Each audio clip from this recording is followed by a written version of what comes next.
Hello Vintage Gun Journal readers, this is Diggory Hadoke here with a little film about an interesting gun that some of you may have read about.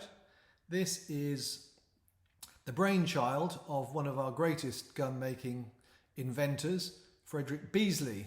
Now most of you will know Beesley, and probably most famously for his patent number 31 of 1880, which was of course the Purdy self-opening sidelock ejector, although when he designed it, it wasn't yet an ejector.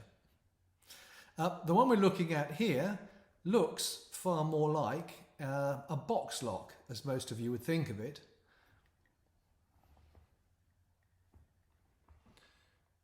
The lock work is all inside the body,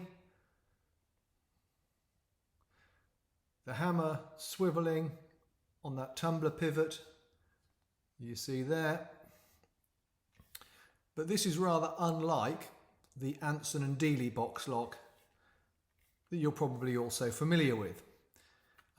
This is Beesley's design, and it was patent 425 of 1884, so 4 years after he designed Purdy's gun. And this is also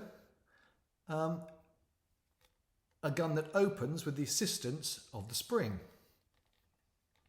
So it jumps open rather than just falls open, relying on gravity to swivel the barrels on the hinge pin.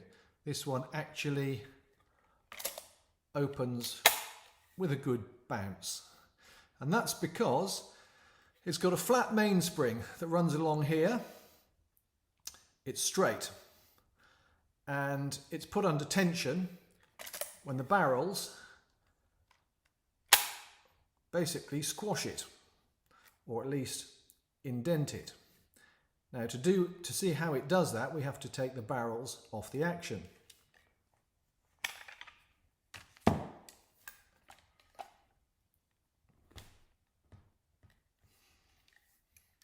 You can see the action there.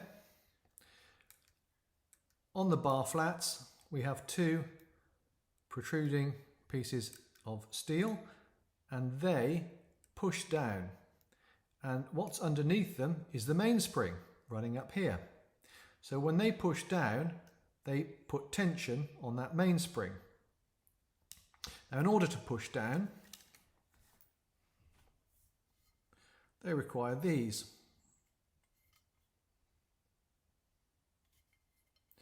So those two protuberances there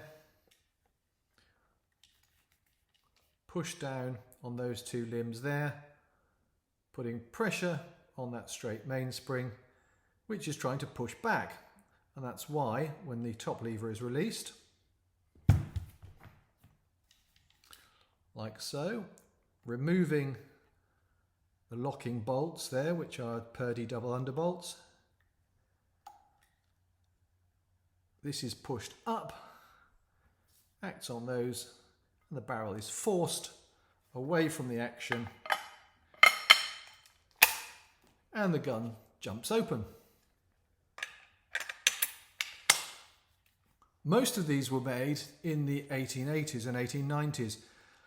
This is a very clean example, and that's partly because it was made in 1930, or at least sold in 1930.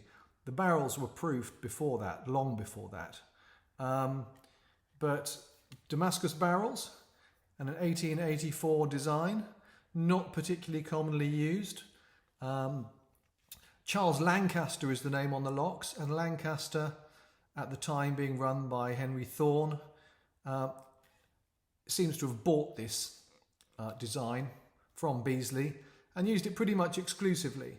So we see this design in Charles Lancaster body action guns from the 1880s, mid-1880s onwards. But by 1930, Damascus barrels and an 1880s design were unusual and a bit old-fashioned. But it's a cracking gun, really nice quality, very good mechanically, lovely to use, good mid-weight, classic English game gun. This one has just been sold. It sold for £2,000. So that will give you an idea of what the market will deliver at the moment for these things, which are incredibly good value. Hope you've enjoyed that short film.